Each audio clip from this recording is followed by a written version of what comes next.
ló dẹ̀ pé ọ̀rọ̀ ti ṣẹlẹ̀ ẹ máa gbọ́ o. Excuse me. I don't know exactly the age of that lady, but she's very young. Now, ó sì ń gbé ní abroad, kini abroad, that abroad no la máa pè because Côte d'Ivoire. I think it's also West Africa ni, your money. Kì í ṣe West Africa. It's not West Africa, but it's Africa. So, wọ́n wọ mọ́tò débẹ̀, mọ́tò lọ bẹ̀, plane náà débẹ̀, Cameroon náà wọ́n fẹsẹ̀ rìn débẹ̀, mọ́ plane náà débẹ̀. Ó ti kúrò lé, every pé before that time ó ti kúrò lé tó ti lọ dáadáa. Ó ti pẹ́ tó ti kúrò lé because she wants to survive. Ó fẹ́ make living. And most of these girls, kì í ṣe girls ni àti boys. Àwọn girls wọ́n fẹ́ take care parents wọn. They see other people because they just, I love Africa children very well. Some of them, àjàjà wọn máa ń fẹ́ love àwọn parents wọn. Especially in Nigeria, Yorùbá yẹn. Wọ́n máa gbọ́ pé wọ́n fẹ́ tọ́jú parents, wọ́n máa gbọ́ parents.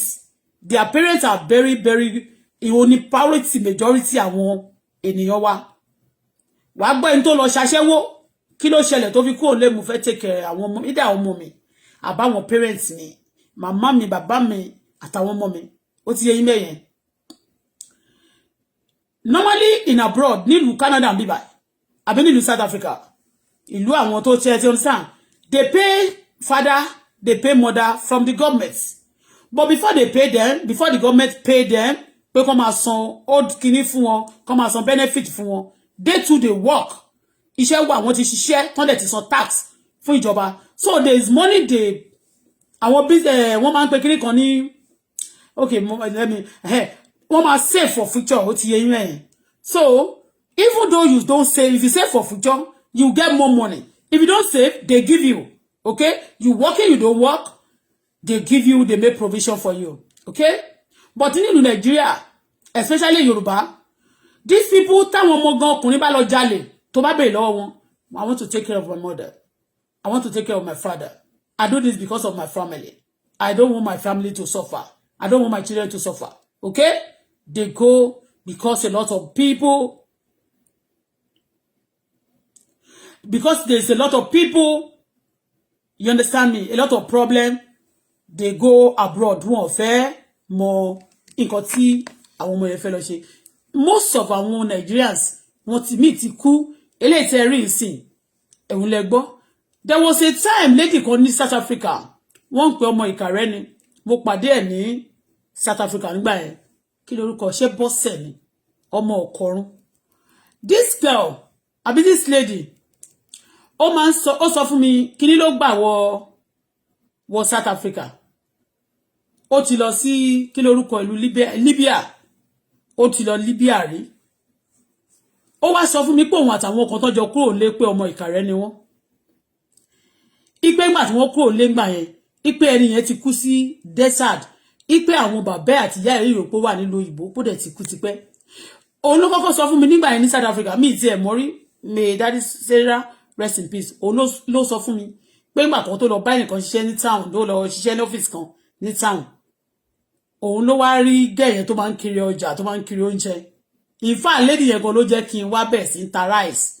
Lady yẹn máa ń kiri rice ní Joburg.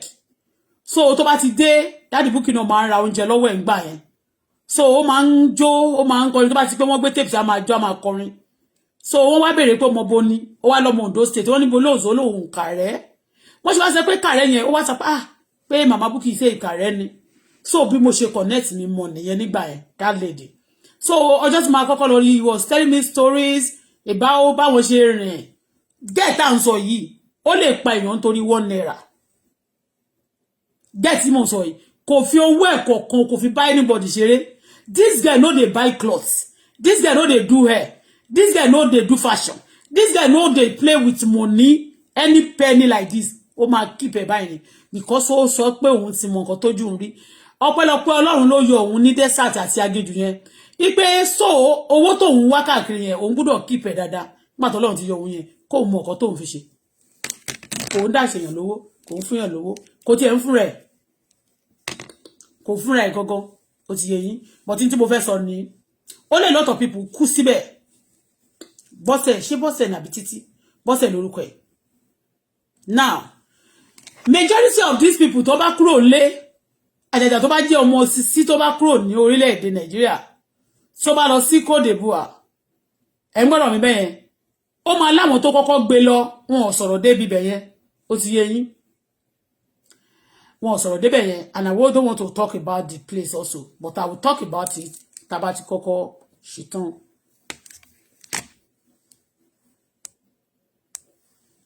àwọn ò lè fọ ilé rẹ̀ kò gbà kan gbé Burkina Faso rí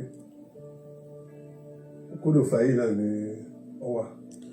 Côte d'Ivoire, Burkina Faso, I think they are the same thing. They are speaking French.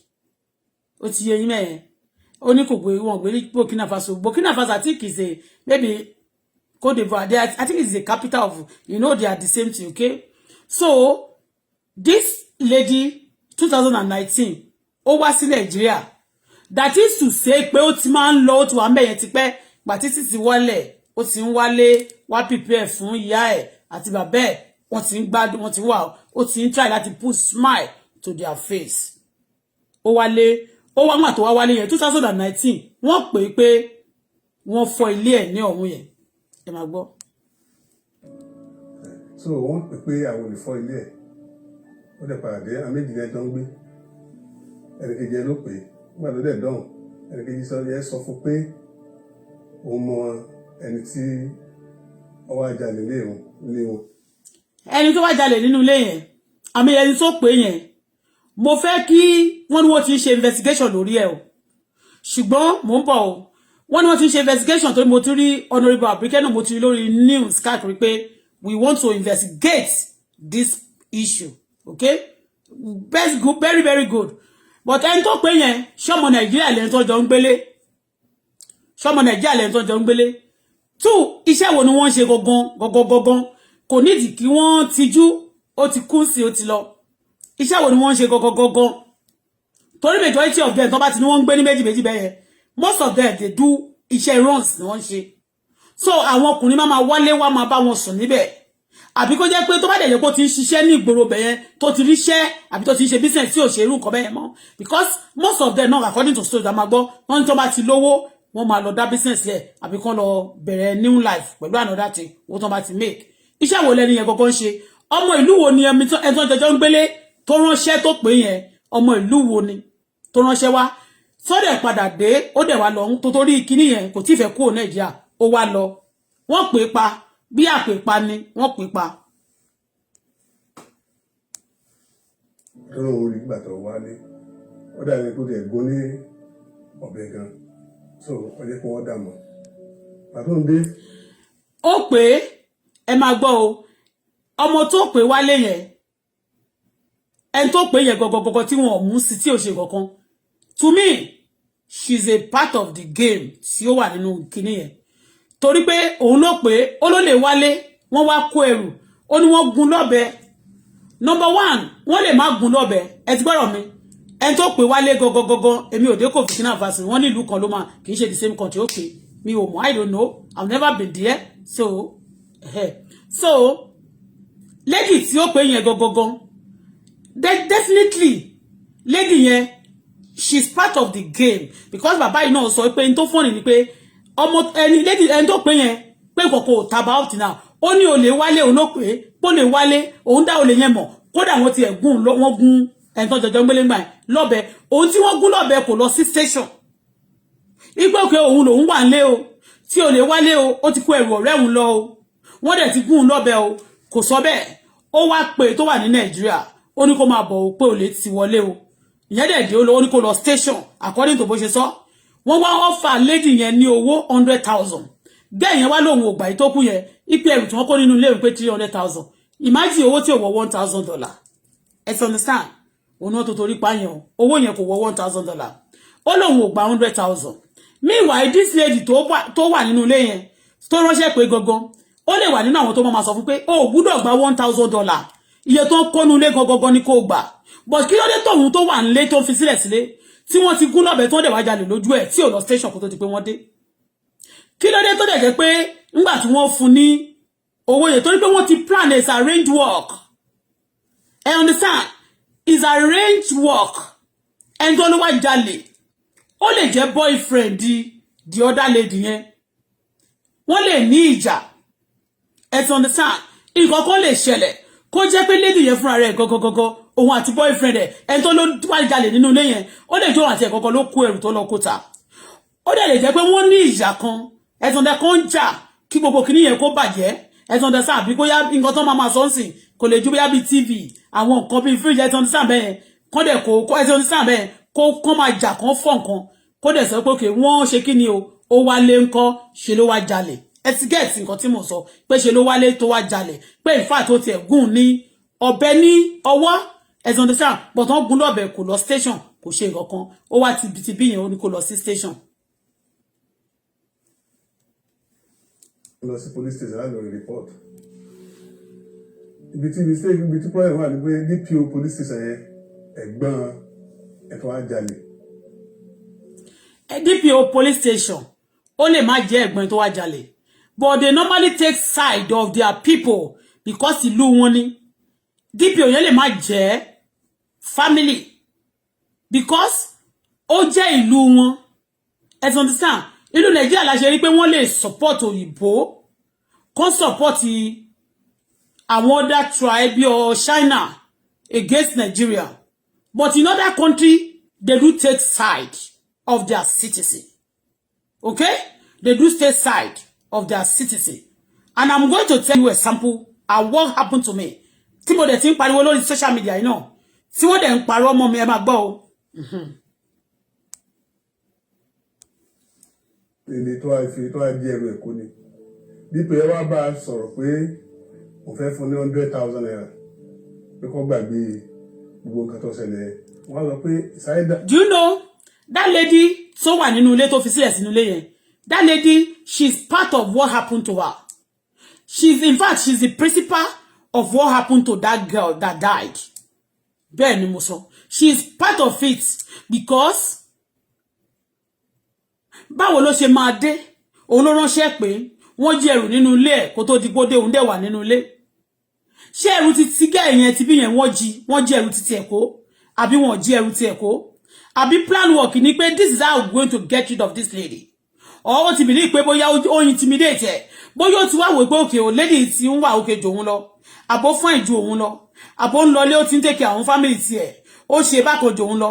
then they want to get rid of this person wọ́n wá wò pé bá ṣe máa plan ẹ̀rẹ́ ẹni tó wá ń date yẹn tí neighbor yẹn tó ń date do you know what ẹni yẹn wá jẹ́ ọmọ Côte d'Ivoire níbẹ̀ tó jẹ́ pé in táwọn bá ti sọ wọ́n ti sọ pé táwọn bá ti ṣe òun náà ló ti jẹ́ àṣegbé ẹ ti understand torí gbogbo ìlú ló ní wọ́n máa ń ṣe tribalism àwọn tọ́lọ́run bá kàn fi ìfẹ́ Ọlọ́run sí lọ́kàn nìkan náà ni we have some terrible people everywhere in the world okay.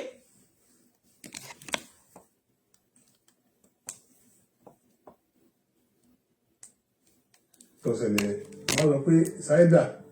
kẹrin ẹ kó ẹrù wọn tó kó fóun nítorí nǹkan tó kó ọwọ́ ti 300,000 naira ọ̀kún fún ní 300,000 naira dípò ẹ wá sọ fún pé ọmọ ń lọ pé àwọn get back sí the next thing wọ́n máa ṣe ni pé bòdì the third day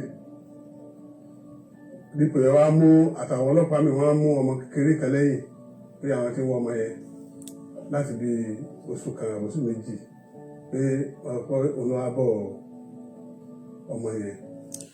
That's what she sọ pé ọmọ àṣẹ fún ni wọ́n ṣe fún yẹn ẹ ti understand but wọ́n ti offer ìlówó tí ò ti gbà yẹn ẹ ti understand lady yẹn ẹ ṣe mọ̀ pé àwọn tó máa ń travel lọ yìí tó máa ń lọ sí gbogbo ìgbèríko tí wọ́n pè ní ìlú ní Africa yẹn mo sorry to say mo fi èdè lú wa sọ tó yẹ pé Nigeria better than one in billion fold you know tó bá ti lọ bẹ̀ ṣe mọ̀ pé mi nínú wọn tó bá tún ti dé tó bá tún ti pẹ́ tó ti dọ̀gá ńgbà mi they always go and bring another girls tó bá máa ṣiṣẹ́ fún wọn okay nísìnyí wọ́n lè máa tó bá lọ sọ pé wọ́n fẹ́ mú fún trafficking pé bóyá ó ń kóyàn wọ ìlú tó bá lọ sọ pé ará ìlú ẹ̀ ló kó wá tó dẹ̀ pé wọ́n ń ṣe under age tó dẹ̀ really need them bẹ́ẹ̀ wọ́n lè má lè sọ̀rọ̀ nípa àwọn yẹn because wọn ò ní fẹ́ affect àwọn tí wọ́n bá kó wá kẹ́ lè mọ̀ pé àwọn tí ara wọn tí wọ́n ti jọ wọlé síbẹ̀ tẹ́lẹ̀tẹ́lẹ̀ ni wọ́n ṣe iṣẹ́ yìí fún wọ́n kàn lu ará ìlú Côte d'Ivoire àbí tó wà yẹn ni wọ́n lò láti front ẹ ti get me wípé nísìnyí wọ́n wá lọ gbé ọmọ kan pé wọ́n ti ń wá ọmọ yẹn ti kúrò nílé for some time wọ́n wá ní wọ́n rí lọ́dọ̀ ẹ̀ wọ́n wá gbé sẹ́yìn pé òun kọ́ òun ló wá bọ̀ ẹ̀ ẹ gbọ́rọ̀ mi number one ẹni tó wà ní Nàìjíríà tó lọ sí Nàìjíríà tí ò tí dé tí wọ́n ránṣẹ́ sí láti Nàìjíríà báwo ni ọmọ tí wọ́n ń wá nílùú Nàìjíríà ní ìlú Côte d'Ivoire tí òun ò dẹ̀ sí nílé báwo ni wọ́n ṣe máa mú ọmọ náà wá tí wọ́n máa sọ wípé òun ń kọ́ o òun ló gbé ọmọ ló wá bọ̀ ọmọ kò gbé ọmọ kò wá bọ̀ bọ̀ tó lè ti máa mú àwọn èèyàn wá láti Nàìjíríà sí ìlú yẹn ẹ ti get me kẹ́ ẹ lè mọ̀ wípé àwọn ará ìlú Nàìjíríà ńkọ́ tó bá yá tó ti jọjọ wà ń bẹ̀ abẹ́ tó jọjọ ń gbélé yẹn tó bá ti jọmọ Nàìjíríà òun ló set it up ó ti yé yín mẹ́yẹn òun ló set it up ikú ẹ̀ ọwọ́ ẹ̀ ní Bíbélì sọ fún wa Yorùbá gan ló sọ ẹ jẹ́ á lo Yorùbá ń sìn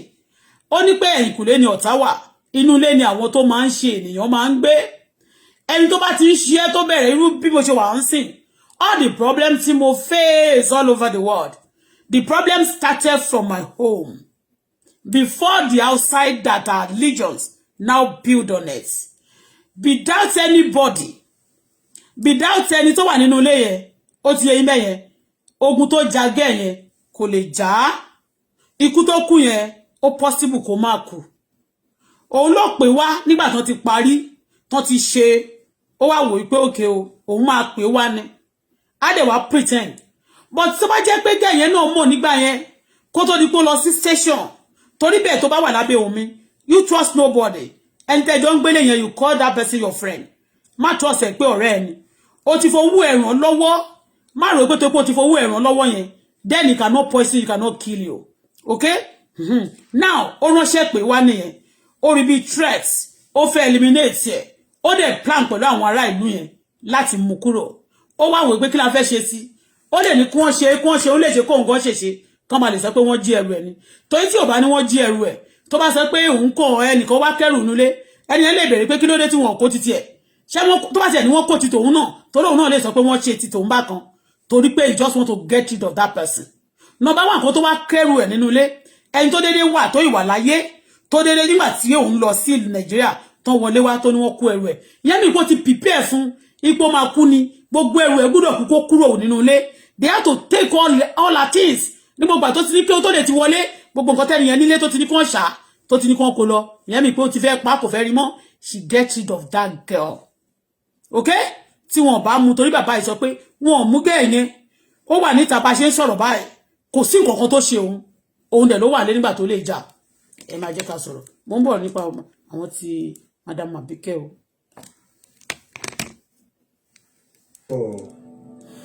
ọmọ yẹn kò sí nǹkan tó jẹ mọ́ bẹ́ẹ̀ tó wọ́n á pa kéèsì pé wọ́n jalè tì wọ́n á sọ di child trafficking problem pé ní ó dẹ̀ pè mí jọ́dí wọ́n àrẹ́sẹ̀ látọ̀ dádì wọ́n ti wá gbé òun ti lọ sí police station mo ní lágbára ọlọ́run àfidé rẹ̀ tó gbọ́lẹ̀ padà ilé ìpọ́yá bí nǹkan ti wá Nàìjíríà tí a lọ police station tí wọ́n á ṣe ìdájọ́ òdodo ni ìgbà yẹn wá ní pé Ọlọ́run dáríjì mi kí ni ẹ wá ṣe kò wá bẹ̀rẹ̀. ẹ má bínú o with due respect ṣé Nàìjíríà police station náà ṣé wọ́n ń ṣèdájọ́ òdodo ni ṣé wọ́n ń ṣèdájọ́ òdodo we don't need to lie to ourselves o ṣé wọ́n ń ṣèdájọ́ òdodo ìdájọ́ òdodo báwo àwa yìí a máa lọ sí station ìdájọ́ òdodo wo wọn ò ṣèdájọ́ òdodo kankan but thank God onígbàgbọ́dọ̀ pé gbà dáadáa wọn ò ń ṣèdájọ́ òdodo ká má purọ́.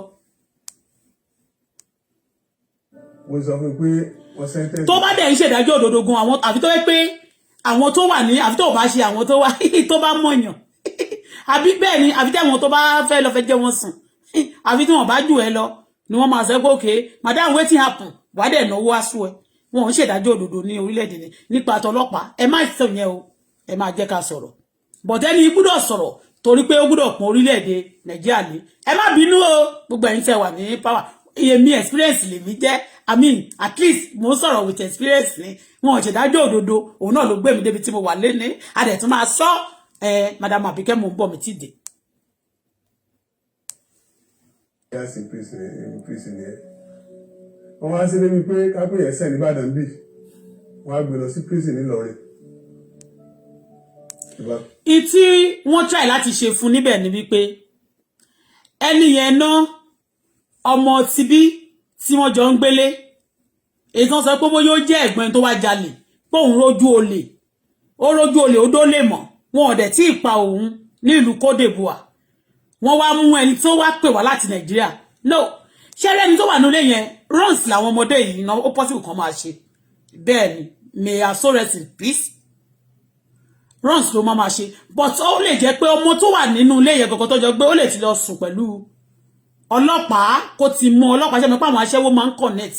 ọlọ́pàá àwọn aṣẹ́wó yẹn they always have connection tó máa ti ń ṣe runs they do have connection so kó dẹ̀ ti máa sọ pé kó ti béèrè ọ̀rọ̀ lọ́wọ́ ẹ̀ torí mo ti gbọ́ similar case kan tó ṣẹlẹ̀ ní Italy orí Google náà láti rí tí ẹni yẹn sọ wípé ó lọ ṣaṣẹ́wó máa ń kóyàn lọ sí Italy lọ ṣaṣẹ́wó ó dẹ̀ dé Italy níjọ́ yẹn lọ́hùn ó wá lọ sí ilé lọ ṣe rán normally ẹni tó wá gbé wá jẹ́ ọlọ́pàá àbáwọn social kìíní kan ṣá tó wà influencers tó wá gbé ẹni yẹn jọ yẹn ó wá rí later ó wá like ẹ̀ ó wá sọ fún pé kó má ṣe iṣẹ́ yìí ó wá lóun ò lè ṣe kó má ṣe kí ló ṣẹlẹ̀ ó lóun lówó tóun fẹ́ san owó ní tó máa sọ ó níbẹ̀ ní èló ní ó níye báyìí lóun ti san ó dẹ̀ máa tún san iye báyìí báyìí meanwhile tó gbé wá yẹn náà they are all big age mates ní àwọn méjèèjì no ó jù lọ díẹ̀ but ó wá lọ́gá àwọn ò ní gbà number one wọ́n ti lọ búra two ó ní owó yẹn tí ò bá pé wọn ò ní release ẹ̀ wọ́n á dẹ̀ máa sọ pé wọ́n máa ṣe lòdì sí ni each time tó bá dẹ̀ ti lọ sí orílẹ̀-èdè Nàìjíríà nǹkan wọ́n máa sọ fún wọn àwọn tó ń ṣe runs tó ń ṣaṣẹ́wó wọ́n máa ń ṣògùn gan bẹ́ẹ̀ ni àwọn aṣẹ́wó tó ń ṣe runs àjàjà àwọn tó bá ti kó Nàìjíríà wọ́n máa ń ṣe ogun gan bẹ́ẹ̀ ni mo dẹ̀ tún fẹ́ sọ ẹnìkan máa tún dárúkọ ẹ o ọmọ Edo State ni ó wà ní Dubai wọ́n ń pè ní Stella Barin ó máa ń ṣe human trafficking mi ò mọ̀ rí ṣọ́ọ̀ṣì tá a jọ ń lọ ni mo ti mọ̀ rí later wọ́n wá ń pè lọ́rẹ́ mi she's never my friend ó kọ́lé síkò yìí ló ti yé yín nígbà yẹn ọmọ ọ̀dọ̀ mi ẹ máa gbọ́ o ọmọ ọ̀dọ̀ tí mo gbé lọ tí mo sọ pé wà lọ́dọ̀ Efele sí tí mo ní ṣe wà ó máa ń bá mi tọ́jú ọmọ so tá bá ti kó on church ó máa ń sọ pé ó máa ń tó oúnjẹ Nàìjíríà ó dẹ̀ máa ń ta gbogbo ní kí n máa bá òun rajà because tó bá ti rí mi mo máa ń ra nǹkan mo dẹ̀ máa ń keep to myself ó mọ̀ pé mo wà okay so she told me I should be buying things from her pé òun ní ṣọ́ọ̀bù ó dẹ̀ gbé mi lọ sí ṣọ́ọ̀bù yẹn ní Albara ṣé Albara ni wọ́n pè bẹ́ẹ̀ ni Albara so ilé tiẹ̀ náà jìnnà síbẹ̀ yẹn ó gbé mi lọ láti ṣọ́ọ̀ṣì ìjọ yẹn mo gbé sínú mọ́tò mi I drove to her shop toro ti pẹ́ ní Dubai ó ti pẹ́ kémi tó dé Dubai ó ti pẹ́ ní Dubai gan bọ̀ kò mọ mọ́tò wà bọ̀ tó lówó toro máa ń kó àwọn èèyàn wá láti Nàìjíríà àwọn èèyàn kọ́kọ́ hate nígbà yẹn pé báwo ni ṣe máa gbé Stella sínú mọ́tò mi báwo ni ṣe máa bá sọ̀rọ̀ wọ́n ní ṣe bó ṣọ́ọ̀ṣì mo ti pàdé ẹ̀ ó ti kọ́kọ́ ta sí mi rí mo ti sọ story ẹ̀ rí pé mo pàdé ẹ̀ lọ́dọ̀ ẹnìkan tó fọwọ́ gbá etí mi báyìí àmì tí mo kí tí ò dáhùn tó wá rí mi ṣọ́ọ̀ṣì wá ní the gold wey you wear yesterday na you see where come church today o na this gold ó fọwọ́ gbá etí mi báyìí ó ti rí báyìí Stella ẹ máa gbọ́ o ní later nígbà tó wá close mọ́ mi torí pé ó mú rí pé mo máa ń gbé ṣẹwà wá sínú mọ́tò akọ̀ máa padà sílé tí bá ti sẹ́ndì mọ́tò mi kò sí nǹkan tá ń ṣe inú ilé ẹ ti understand tí bá ti sẹ́ndì ọjà mi that's mọ́tò tí mo ti tá ti gbé lọ lọ bí iṣẹ́ kọ̀ọ̀kan yàtọ̀ sí pé kó tún lè ṣe kí n ká so oúnjẹ ká lọ ra nǹkan tá bá fẹ́ rà ká ṣeré jáde business mi so comfortable for me iṣẹ́ mọ́tò tí mo ṣe tí bá ti lọ rà tó bá ti sẹ́ndì sí Nàìjíríà ó ti bá ti gbowó àtún lọ rà this is what I do then Deji wá sọ fún mi ní mo wá rí pé ó fẹ́ máa close mọ́ mi àṣẹ torí ọmọ tó rí lẹ́yìn mi yẹn ọmọ tó pè ní ṣẹwà yẹn àṣẹ torí ẹ̀ ló ṣe fẹ́ máa súnmọ́ mi ẹ máa gbọ́ o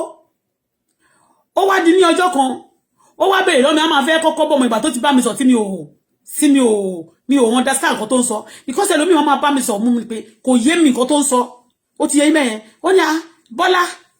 wetin happen mo ní wetin happen this girl just dey sit down for your house just dey eat just dey waste money for this girl wetin this girl dey do mo ní kò sí nǹkan tí mo ní kó wá ṣe ju pé kó bá mi tọ́jú ọmọ ìtọ́jú ọmọ yẹn kò ṣe pé bóyá ó máa wẹ̀ fún ọmọ mi sì kéré ń gbà yìí ó ti yé yín ọmọ mi ò tí ó ti so ó máa wẹ̀ fún ọmọ mi kí lè ṣe wíwẹ̀ fún ọmọ mi yẹn ni tẹ́mi bá wà nílé I do that for my daughter we back together okay but èmi tí bá ti fẹ́ lọ ra ọjà tí mo fẹ́ lọ fún business mi mi ò ń fẹ́ fi ọmọ mi you know so much she needs somebody and tá bá dẹ̀ fẹ́ so oúnjẹ nígbà míì you know èmi ni máa ń so oúnjẹ mi but he got to ditch the baby me kó serve ọmọ mi kó take care ọmọ ṣá school bus ló máa ń gbé ọmọ mi ó gbọ́dọ̀ get ọmọ mi ready for the school bus ọmọ wa gbé níwájú ilé tó dẹ̀ tó máa tún gbé padà tó tí wọ́n bá pẹ́ níwájú ilé nígbà tí ọmọ bá dé wọn ní gbọ́mọ sílẹ̀ so èmi kẹ̀dẹ̀ tí ń bá lọ mo lè má tètè dé as you understand this is what this girl used to do for me kẹ́yìn woman máa ń béèrè lọ́wọ́ mi ìyẹn Stella Barin pé kí ni Bọ́lá this girl just dey sit down for house this girl just dey sit down for house èmi kẹ̀dẹ̀ mo máa ń bọ́ ọmọ gẹ́yìn mo máa ń bá sọ̀rọ̀ mi ò gbéraga mi ò ní sọ pé tó pé mi mò ń fún ẹ lówó we flow like ọmọ mi because èmi náà ti jìyà rí ẹ̀sán sáà mi ò gbéyàn bí kí máa ṣe bí ọ̀gá lórí èèyàn you know they do like boss for many people that's why many people kan ṣe rí mi fín bẹ́ẹ̀ni ẹlòmíì tí ò tó mi lọ́wọ́ tí ò tó mi lẹ́sẹ̀ tí ò tiẹ̀ ní kọ̀kọ́ tọ́lọ́run ti ṣe fún mi láyé gan á sọ̀rọ̀ sí mi gbà mí báyìí má kàn máa wò pé well you understand me I forget about it but Nigeria have this thing so this girl máa gbọ́ o so this girl tí wọ́n pè ní Stella Barin yìí but wá rí pé ó ń bá mi sọ gbọ́rọ̀ yóò wá close mọ́ mi ó lè sọ pé Bọ́lá I want to come and greet you in your house you understand ó lè lọ fẹ́ akí mi nílé míwà àwọn èèyàn kan ń bá mi jàgbọ́n pé mo ń bá Stella ṣeré pé mo tiẹ̀ ń bá sọ̀rọ̀ pé mo gbé you get moto ìgbà tó wá yá òyìnbó dẹ̀ ló ń fẹ́ ẹ mọ̀ pé ó ní àwọn ọkùnrin tó ti fẹ́ òyìnbó ṣá ló ti wá lóyìnbó kan tó hùkù mọ́ tó ní I don't want marry am but the wife don get cancer if he die he go marry òun kìnìkan many people ti ń bá mi jà pé mo ń bá Stella rìn pé Stella máa wọnú mọ́tò múdà èmi simple Magdalene aṣẹ́wó ni bí Bíbélì ṣe kọ́ Jésù tó torí ẹ̀ lè dànù so mo believe pé nígbà tí èmi máa fi ìwà tó dáa nínú mi máa fi bá ti ìwà burúkú wọn jẹ́ this is me pàtó rí pé ó ń bá mi ó ṣà máa ń close mọ́ mi pàtó wá rí pé ọmọbìnrin kò já sí but mo já